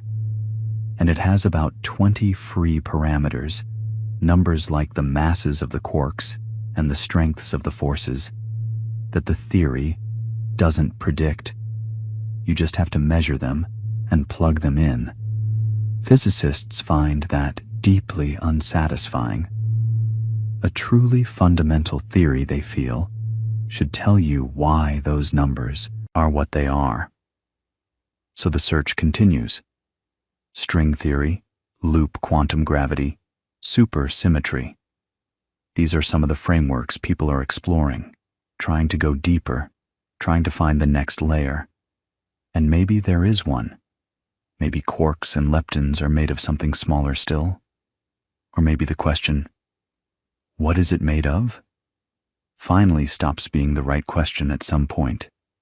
And the truly fundamental description of nature is about relationships, or symmetries, or information, or something we haven't even conceived of yet. But you know what's remarkable? Lie here and think about the arc of this story. 2,400 years.